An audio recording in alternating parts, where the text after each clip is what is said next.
Hello everyone. Okay, so I know it's been a while since I last did a video, and for good reason. I started a job and things got a lot more hectic.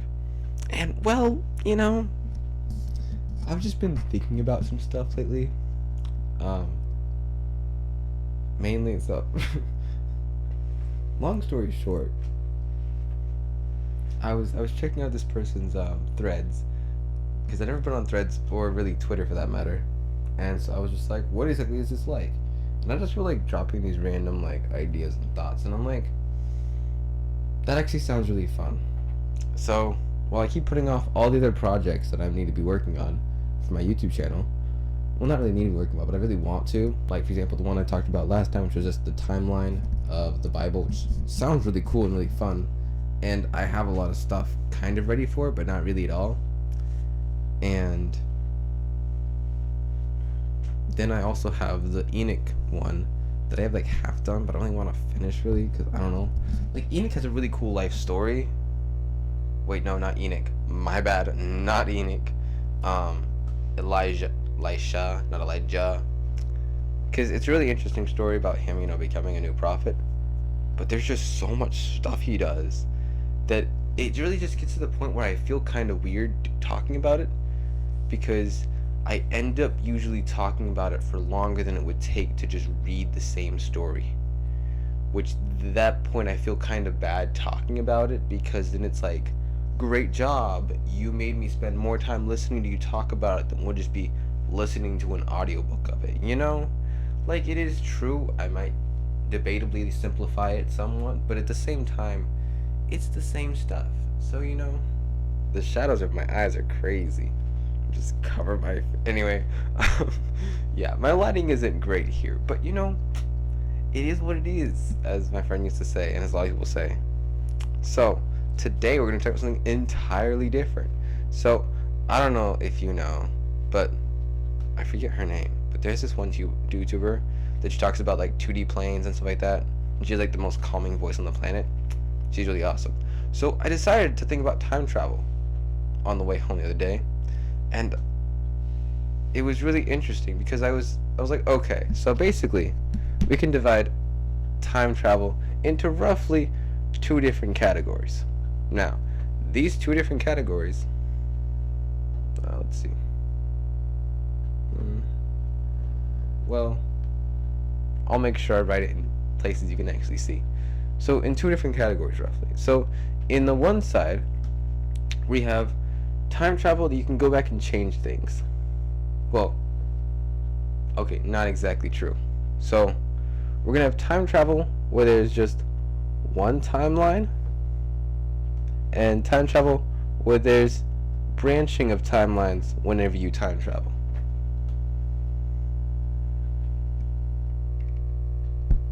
Let's get a little bit of a darker color so you guys can really see it. Wrong side of the marker. There we go. Red. So you have branching timelines. So these are the two main types of time travel. Now, this is very broad, main types of time travel, mind you, but still very important distinctions in time travel.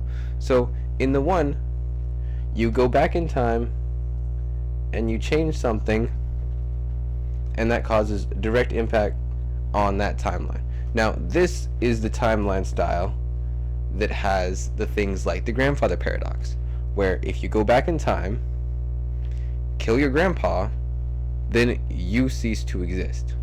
Now, we kind of saw this in what's it called? Endgame, where they were talking about why don't we just go back in time and just kill Thanos as a baby, And to this, they effectively described the fact that if you go back in time and you kill Thanos, then there's one of two options. Either A, that splits into a different timeline, and you technically don't have to deal with the consequences anymore, but now you're living in a different reality than your original one. Now, the other option was they go back in time and they kill him, But then that makes it so he never harms them, so they never go back in time and they never kill him. Continuously. So, the real question comes in where it's like, okay, but do either of these actually make sense? Like, legitimately speaking, do either of these actually make sense? So we have the string or the multiverse style and the singular universe style. Now these are both really, straightforward, really simple. But this is weird. So we have the classic grandfather paradox. Now this is a very broad paradox that if you go back and change something, you would never have gone back to change it because it wouldn't have affected you. So, for example, you have all the classic cases of let's go kill arm raised dude, because I think apparently YouTubers can't really say the H word. Name. So, we go back and we kill him. Or, we go back and we stop this war from happening. Or we go back in time and we save these people from dying. Or we go back in time and do any number of things to change time. We wouldn't have gone back and done that because the change wouldn't have been needed then. So basically, in the linear style, any premeditated time changes are impossible, or theoretically impossible. So in the mono timeline, theoretically any premeditated attempts to change the timeline is not really possible. Like, okay, let's say that instead you could alter the way things, you can alter who does the things, but you still need all the things to happen, effectively speaking. Now, debatably, you would also end up with different results from different people doing different things, but you probably wouldn't have two different results. Like, so for example, if you Back to the Futured yourself, but then pulled a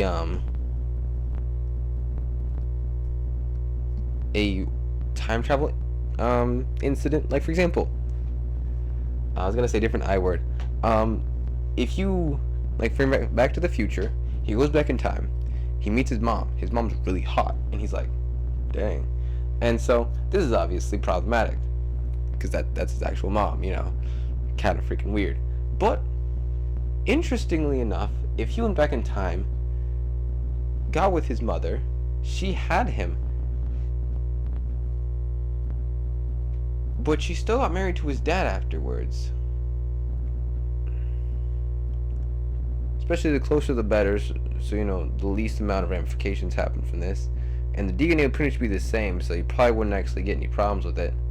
Debatably, I'm not too much into genes. I only took one class of biology, technically two. Didn't really talk about genes. Anyway, main point is you would technically still keep the timeline consistent because you didn't actually alter anything. You just altered the way things happened.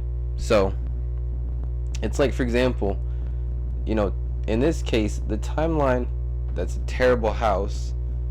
Please don't judge me. Oh wow, you can't really see that, can you? I guess you can, yeah. So this is a house. Please be courteous of my drawing. I know I suck. So this house is made out of bricks. If we go and we switch out one of the bricks for a different color brick, that nothing is going to necessarily change because it's still the same color of brick. Well, not the same color, the same brickness. All the bricks are there that need to be there for it to work.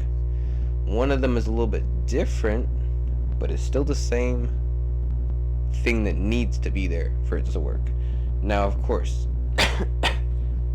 if we change, too many bricks to a different color, then it starts changing the whole color of the house. And also, if we change the color of the brick, it looks kind of weird. So the less we can change the color of the brick, the better. So for example, if you go back in time and let's say you take, well, actually not really, because there's a lot of things you can do in this timeline of time travel, without actually ever causing any legitimate problems. Like, for example, if you go back in time and you swap something, like, you're like, okay, I'm going to go back in time, give this person a somewhat modern printing of the book and take their old printing. But this is like 15 years ago, maybe. So, like, pretty much all the same conventions on printing were in line. Just you could have like an original copy of like Harry Potter, I guess. I don't know, you know, and make a lot of money off of that. Like, you wouldn't really be causing any legitimate problems in the timeline because the same thing is there, it's just different, same thing, you know. And there's a lot of different things like that that if you disturb the positioning of certain objects, usually nothing's gonna happen if you disturb. Like, it isn't necessarily a butterfly effect style thing. Of course, there is the theory of the butterfly effect in and of itself. Sorry, I'm still getting over a cough my coworkers gave me. Anyway, so my cat's going to take a nap. Sorry. Anyway, so there's obviously the butterfly effect theory, which is effectively just that if you go back in time and you do something, then that is going to entirely change the course of history. Now, this is really interesting because it is kind of effective and interestingly true. Like, for example, if you have someone not stop at a red light but go through, you know, there's all those times when it's like, dude, if I had ran that yellow light on the other side, that one car would have just sped into me and I would have gotten hit and died. That would have been crazy, you know? So there's a lot of really close things in our life that just, you know, butterfly effects are really possible, but they're not always relevant and they're not always actually going to happen. Like, for example, there's lots of moments in time and history where butterfly moments are reasonable. Like, think of all the times you've almost got hit in the eye with something, or think of all the times that you've been in life or death situation but come out okay. There's a lot of things in our lives and in general that are really close calls, but they're only close calls. And what if they weren't? So obviously, to the effect of the butterfly effect, which is if a butterfly throws its wings, then that'll push the atoms in a certain way that'll then affect the rest of the atoms and then affect the rest of the world. And, you know, who knows who's just gonna suddenly die from that. Like, I don't believe it to that extent, but I do believe that there are a lot of different things you can accidentally do while time traveling that can inadvertently change the course of someone's life or end it. So that's a whole thing. But besides that interesting problem of you can't go back in time and change significant events, whether that is to people or to places or technically to things, you can mess around mostly with objects and stuff like that. But basically, if anything you're doing going back in time would change someone's actions, especially in a significant way, yeah, don't do that. But yeah, as I said, premeditated time travel to change something on a straight line or stagnant timeline is effectively impossible because it would automatically fall into the grandfather paradox. Now, I think we've talked about that sufficiently enough for right now. So let's go into the multiverse. So, the multiverse is really interesting because basically it has a cause and effect engine that whenever something would make someone do something, well, in effect, string theory is that at any given moment someone can make any 100 or 1,000 of decisions or whatever, you know. And sometimes it's reasonable, sometimes it's not. Like, for example, there's always the classic, like, you know, if you wake up and have to choose between PB&J or peanut butter and honey, there's not really a difference.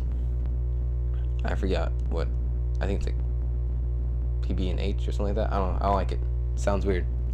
So that's not really going to change the entire course of your day, unless of course you're allergic. But to honey. That's a different story. So, effectively, string theory is like if you wake up and you're like, okay, I'm deciding that I'm going to, study this morning instead of just scrolling my phone. Those two outcomes can cause you to do very different things later on in the day and later on in the week. And so basically, all of our choices affect us in some way. Whether that's the most small way or that's a very big way, it's entirely debatable. So basically, anything that can subtly change your life is going to possibly cause a branching timeline. Now, that's the most extreme version. Oh. What the heck? Okay, there we go. My camera just minimized. Anyway, so that's the most extreme version of the multiverse theory, which obviously I'm not really sure how much. I'm not really worried about which timeline module we use or which one's real. I'm not even sure how much, as a Christian, I'm not entirely sure how to really think about this, but that's a different story. It's actually really interesting. Wait a second. That's a really interesting question. So if someone is omniscient, omnipresent, then how does that work with multiverse exactly? Or how does that work with any of these? Because, okay, this is actually a really interesting question. So, God, according to the Bible, God can see everything. He knows everything. And, yeah. So, with that all being said, He knows everything, and He's technically already seen everything, and He's created everything. Now, we are obviously told that we are free to choose for ourselves. We have agency. God told Adam and Eve, well, better said was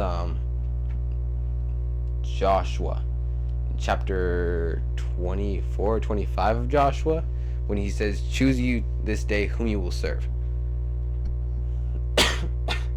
And other different scriptures talking about either us choosing between right and wrong, or choosing whether we will serve God, or just in general, God giving us agency to choose for ourselves. So, effectively, God gave us agency so we could choose between good and evil. Now, this is obviously extending to a lot more than just directly good and evil and just to things in general. So, we have the timeline, right? Now, if we have just a singular timeline, gosh dang it, can you see that? I guess you can. It's just really weird. What the heck? Oh no. My whiteboard is dirty. Redonkulous. Way too much dust on there. Okay, anyway. I'm just gonna put this away right now. Cleaned it up an okay amount.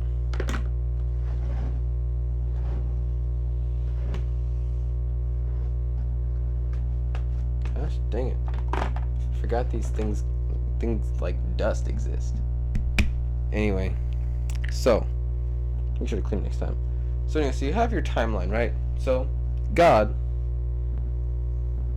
is a being that is theoretically out of time and space because he can see all, he can know all. And I believe it says in Revelations that he knows the future and the past or something. Anyway, basically he knows everything. Now, something else that's important is the atonement. So, Jesus Christ died for all of our sins. Now, this was a perfect and everlasting atonement. So, all the people who were not were baptized before he got, but were circumcised before he got, and entered the covenant before that, and generally repented before he died, and yes, actually got baptized, because John the Baptist. So, all these people were forgiven of their sins.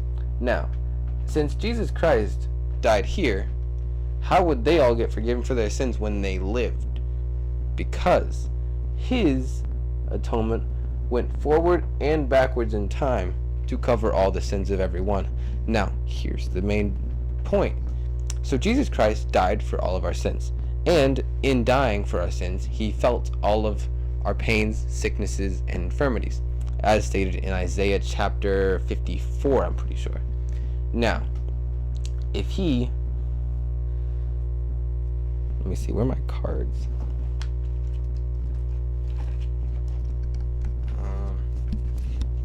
That's the wrong one.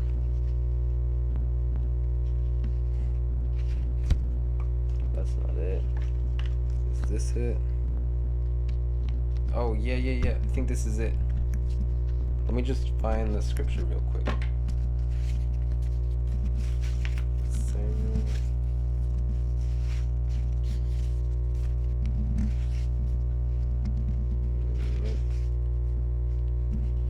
Oh. It's a good one. That's the other scripture from Isaiah about him. It's the one, you're wounded for our transgressions. Dang it.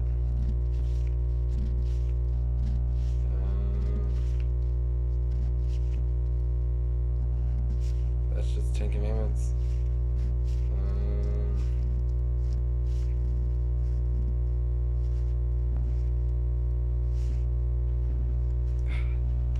It's not in there. I think I lost it. Anyway, main point is, yeah, so it was an eternal atonement. Now, so if Christ felt all of our sins, wickedness, and transgressions, he would have to feel the ones in the future as well. Now, I've always wondered, how could he feel the sins that we haven't committed yet? Well, because technically, this is where it gets really weird. I'm not entirely sure. But, so we know that God is all-knowing, all-seeing, and all-powerful. So he is able, since he's omniscient, he knows everything we can do and will do, as he has a perfect knowledge of us, as we are his children and he loves us, and he knows exactly who we are and what we would do. So it's basically just like classic simulation. Like, think of your friend. You know that if they go to that store, they're going to pick up their favorite ice cream. It's just what they're gonna do. They got the money. They're gonna buy it, you know? Or you know that if you take your friend to Vegas, he's gonna be betting purely on black, because he has this weird belief that black wins for roulette, you know? Anyway, so we know God knows us perfectly, better than we know ourselves. So, that being said, he would know what we were going to do. So we still have the agency to choose, but he knows what we're going to choose. So then it becomes a kind of a weird thing where it's like you have agency, but while it matters, we still know what you're going to end up doing, which might feel kind of defeatist. Of like, okay, yeah, God might want, you know, it's like, it goes back to the classic, really bad line of, I mean, like, Jesus already paid for your sins, so you might as well use it, you know? So, basically, God knows what you're gonna do. Now, I find this really funny, because I always, with my little stupid 12-year-old mind, was like, you know what, God knows what I'm gonna do? What if I just kill myself? You wouldn't see that coming. No, this is really stupid, because then I'll be like, but I don't want to do that. I'm like, that's right, I really don't want to. Well, I'm not going to do it then. This is before I started wanting to. Yeah. Honestly, I kind of miss being suicidal. Like, not like in a legitimate way, but like, I can't really make all the suicidal jokes anymore, because they don't really hit, like, you know? Like, I'm like, oh, dude. Color or something. Like I said, it's not really good. Yeah, anyway. Main point though is basically, oh wait, I think I can't wait, actually we're like 24 minutes on this video. Who's gonna care if I do the S word? I mean, sue. Anyway. So basically, we know that he is omniscient. so he can see the beginning from the end. Now, let's introduce time travel. So basically, the atonement is time travel because it travels forward and backward in time to cover the sins of those who've done anything. Now, one of the weird things and the kind of super trippy things mentally is that God is seeing the entire timeline of the earth from when Adam and Eve came onto it until we're all picked up by, well, we're about to picked up by him, all at the same time. So in his eye, it's all happening at the same time because he sees everything. Yeah, he just sees everything. So one of the most interesting parts of this is that, let's introduce time travel. Now, if you go back in time,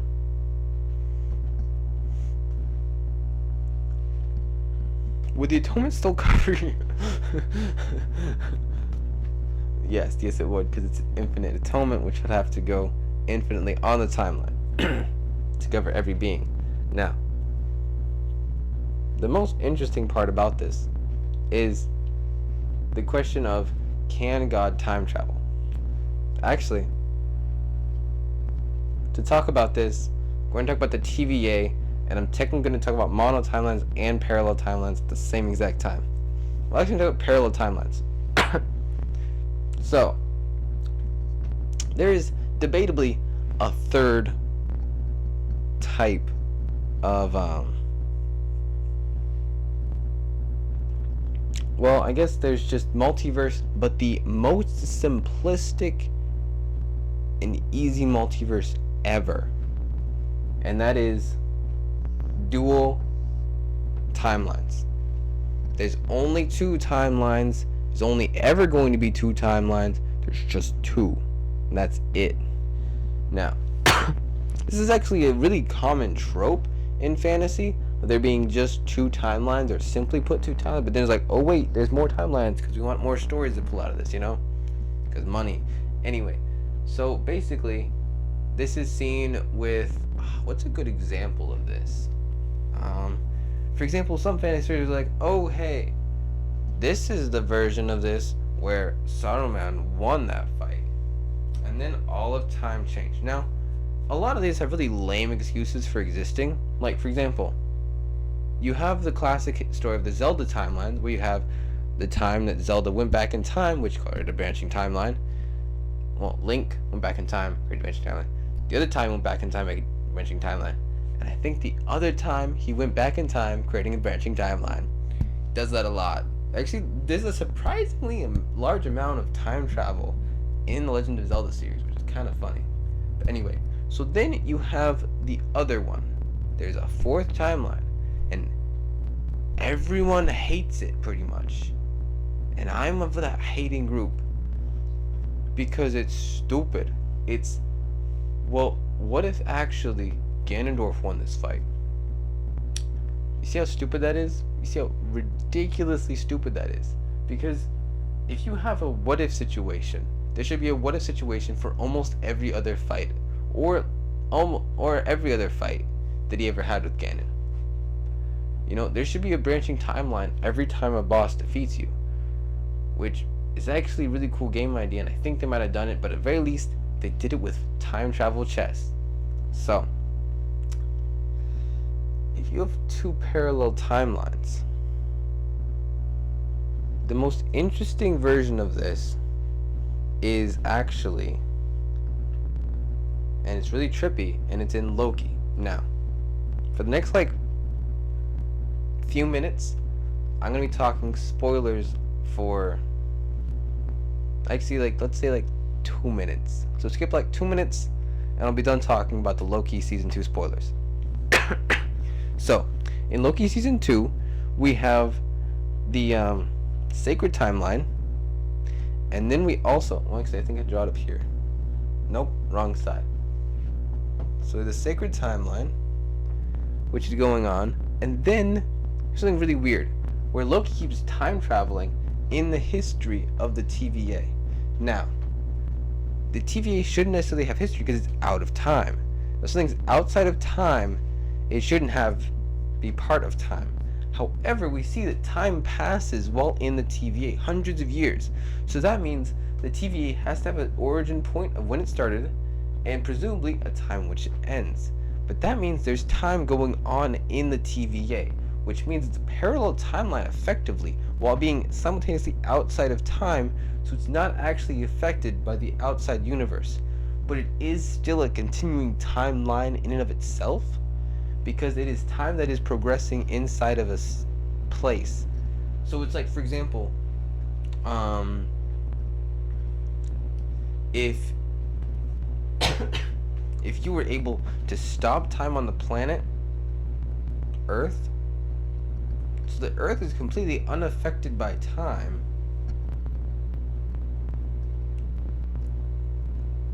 but you, yes, you, well, actually, no, it's not a very good example.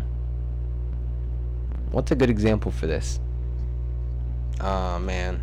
Anyway, so basically, if you have two timelines and one is completely unaffected by the other, then it's kind of weird, because obviously in this case you can't have any branching timelines, because one of them isn't a real timeline and the other one, well, you know, sacred timeline, so it's not going to be branching. So yeah, very weird but very cool. Now, here comes my biggest complaint. So, this is about season 1 of Loki. Not very big spoilers, because it's literally just introductory episode. Now, they make one fatal flaw. That, I love the story, but I hate this one plot point, as it kind of destroys the main premise of the show before it even is allowed to get off its legs. So we're going to talk about multiverse theory now, finally. So in multiverse theory, we have you go back in time. Normally, simplistic multiverse theories, you go back in time, you change something, and that creates an alternate timeline. Now, this is very cool, very simple, and very good, because you can't time travel on your own timeline, and so you go back in time, change something, and simply go to a different timeline. Now, this would have been problematic if it was the MCU's idea of how things work, which technically is. They're using both models, actually, which is really interesting, kind of crazy, because they're using the singular timeline model for Endgame, but they're technically using the multiverse theory timeline for other shows since Loki season 1 caused some stuff to happen. Now, that's really interesting and really cool, but it also creates a lot of problems. The biggest one is this. So, spoilers for Endgame, which if you haven't seen it yet, what the heck is wrong with you? Like, come on. It's been out for like 5 years now. Like, it's like one of the biggest movies ever. How have you not seen it? Anyway, so we have them going back in time, right? So the movie, they go back in time to go and collect the stones. Now, they go back in time to collect the stones. So that way, they instead go forward in time and they reset everything instead of going back in time and changing something, which would then cause them to not go back and change anything, you know? Classic grandfather paradox.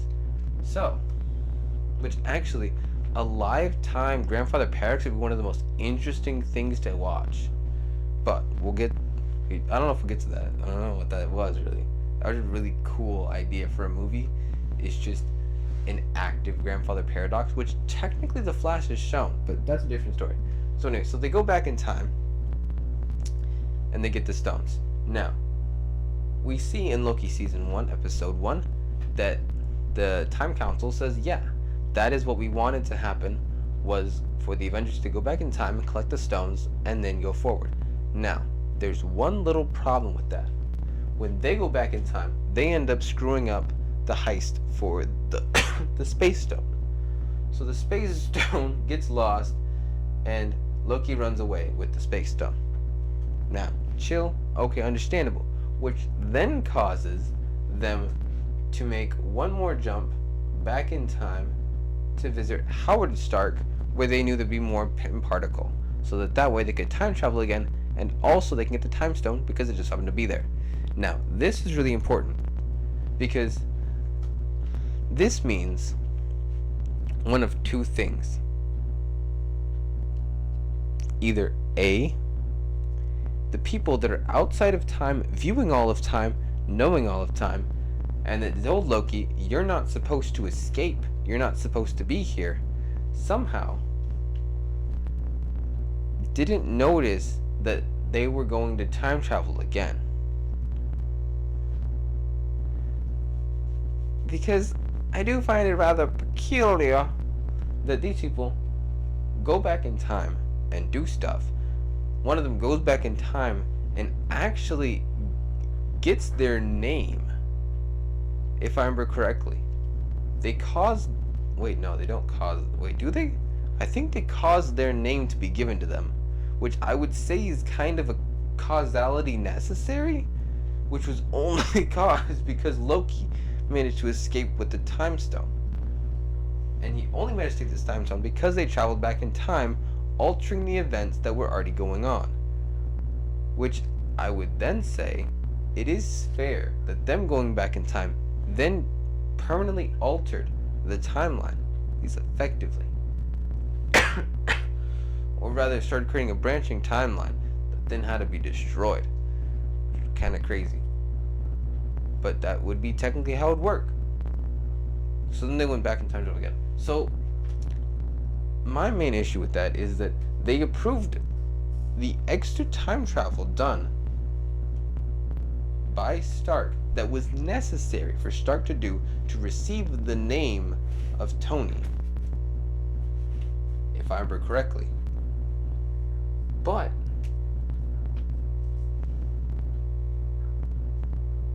I do believe he did get himself his name. I could be wrong about that, but I'm pretty sure. At the very least, he did cause his father to do something that was very important. So he goes back in time and he does that. Now, either they wouldn't have sanctioned the going back in time and causing something, a significant emotional conversation with someone that would likely alter the way they would act for at least the next week, or that they wouldn't just be like, okay, no, you're not supposed to do that. You know, better yet, why didn't the TVA just step in and do something, you know? But that's besides the point. The main point is that this doesn't really make any sense. Because, you know, it's like if someone was like, okay, I need to, you know, run around and collect a bunch of... This is a really weird analogy. I'm not really sure where I'm going with this. But,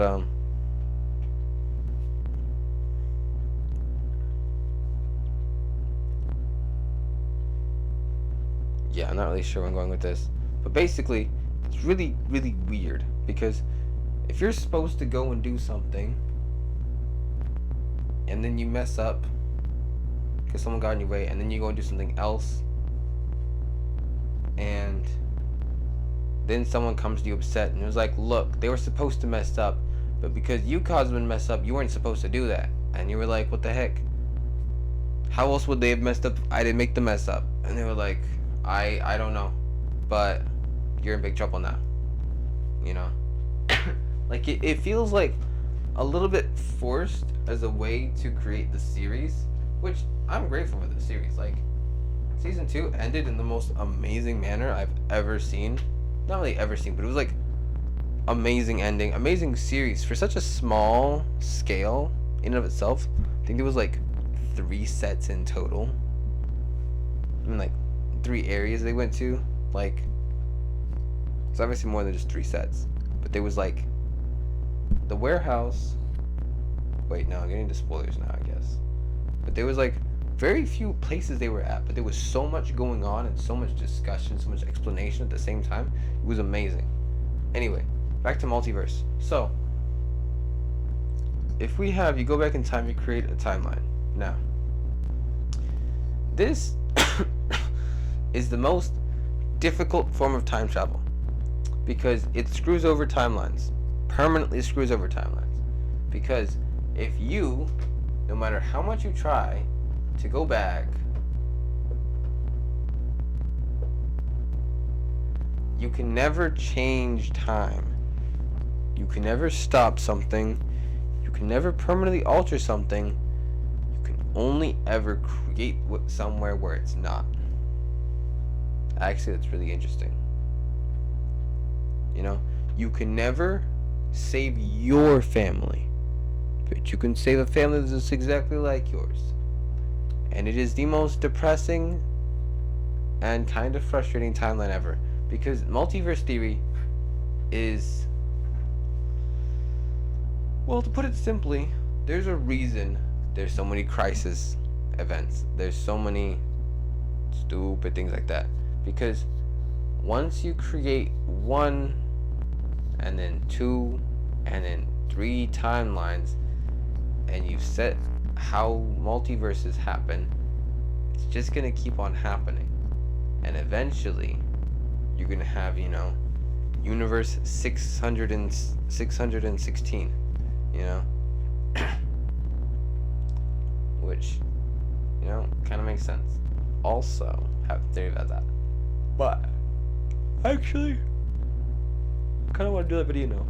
Basically, I was doing a video about how, I might upload that tomorrow. Maybe I'll watch that tonight and what. Maybe I won't watch that tonight because I'm kind of tired. But, you know what I'm saying. But anyway, so basically, this time travel sucks. Because you can't actually change anything. And this time travel sucks. Because you can't actually change anything. So basically, time travel is effectively pointless. The only really cool thing you can do with any level of time travel is hang out with people in the past. Or, I don't know. Just chill. Like, the only reason they were actually able to change anything in Avengers Endgame is because they circumnavigated this to avoid changing the past and just change the present. But like, let's think about it. What are some time travel? So Back to the Future, right? What does Back to the Future do? So, in Back to the Future, they go back in time. Well, actually, Back to the Future is really interesting. Because effectively what keeps happening is they keep altering the timeline. So they have a mono timeline, but they do things in the proper way to change time because they do it all without intending to, which is the first real need for you to change time. And they all change time without actually being able to. Now, the main problem with it is that there's two instances of people going back in time to change it on purpose. Now, both of these instances would immediately trigger either a loop or it would trigger a multiverse. Now, we see it didn't trigger a loop because it still happened, but it could very well trigger a multiverse. Now, the most likely situation is that basically what kept happening was they had a very interesting timeline. So,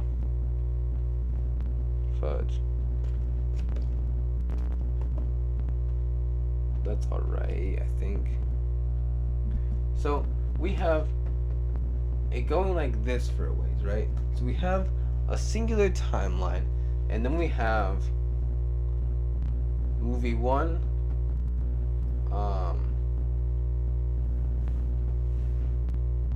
Wait a second.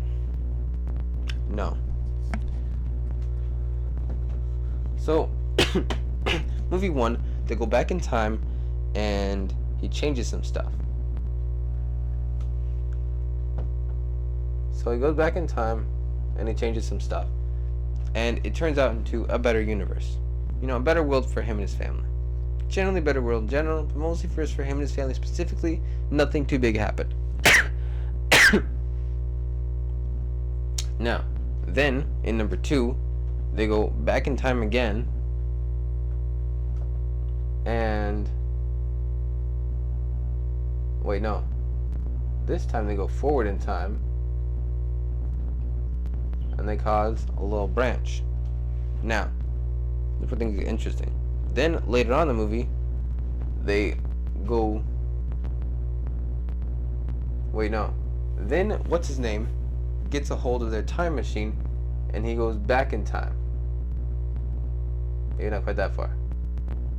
And causes a branching timeline where he gets rich and famous. Now, then, effectively, they. How do they go back in time? I forget. Oh wait, no, they're in the future, so they have more access to stuff. So they go back in time and somehow get onto his timeline and then stop him. No. Actually, they go more over here. So they stop him, and then something happens, which then causes, I really forgot a lot of these main points, causes him to go back further in time, and then going back further in time, they manage to resolve pretty much every single one of the parallel universes and end up with a singular timeline. Or at least effectively. At the very least, they get rid of all the multiverse. But effectively, each time they go back in time, they're erasing future options. Which is a really interesting idea to think about. Is that if you have a mono timeline universe and then it branches, if you go back to before the branching, you can stop almost all the branching by changing something. Because if you go back and you change something that would then stop almost all the branches, ta-da. Now, that'd be really hard with some of these things, but for example with the Back to the Future, it's really easy, because if you go back to before all that and you make sure that that guy doesn't get that and that you don't really get that, then it technically wipes it all out. And you just create one branching universe. This would still create a branching universe, but it would wipe out all of the future things. Like effectively, if you went forward in time, actually, that's not an interesting thing. Traveling forward in time. Traveling forward in time is really weird because technically, oh wait a second. Okay. Class is in session, my dudes. Okay. We have the biggest question ever. So, we have our timeline, right? Now, let's say this is today.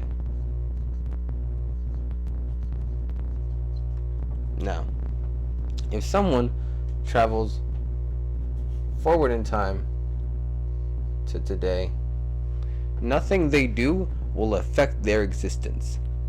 They can come over here and they can, kill their grandkid. That won't affect them at all.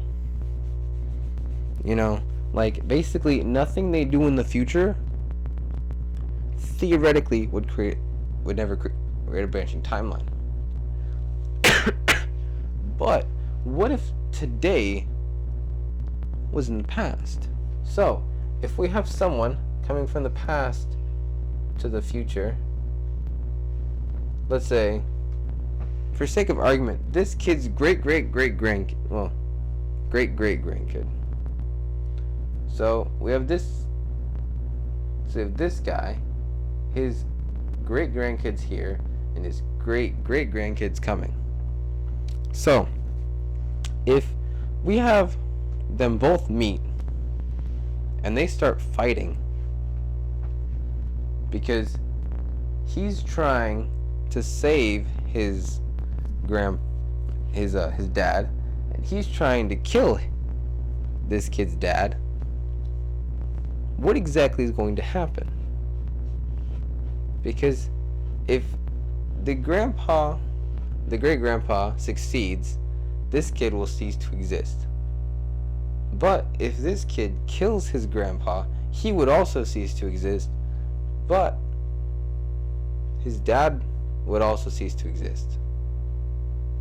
Actually, that's hilarious. You kill one person, 3 people will die. That's crazy. But that's how it's like a time travel. So basically, the most interesting part about this is that although today is our present day, you can still time travel to the future, right? So if you time travel to the future, then you're like then gonna be messing with the time of the more future. So time traveling to the future actually isn't very effective because you're still messing with somebody's past. But it's also really interesting if today is the only place basically that you can't travel into the future, you can travel into the past, which is where all the real problems happen. But yeah, so most of this video was just me kind of complaining about how time travel is really confusing and it technically doesn't really work in a lot of movies in the way they think it does, but sometimes it does.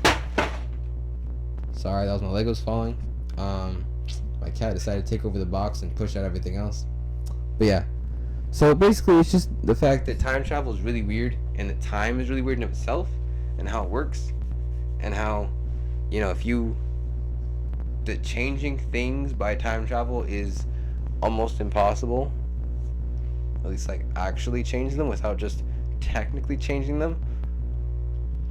But yeah, like pretty much simply put, time travel is by far the most confusing thing, and movies still keep trying to use it, and it works for the most part, but whenever you take like 10 minutes to start thinking about it, it kind of starts breaking down and either just doesn't make any sense at all or makes just enough sense that you can be like, okay, yeah, I guess that makes sense. Because yeah, time travel is just, unless you're gonna do it right, just don't touch it. Just don't touch it. You know, because either it's gonna take you way too long to understand it, or it's just not gonna make sense. So yeah, it's just time travel's weird. Wow, what a crazy observation. Yeah, I know. Anyway, hope you kind of enjoyed this. At least my ramblings about time travel. And yes, God time travels technically.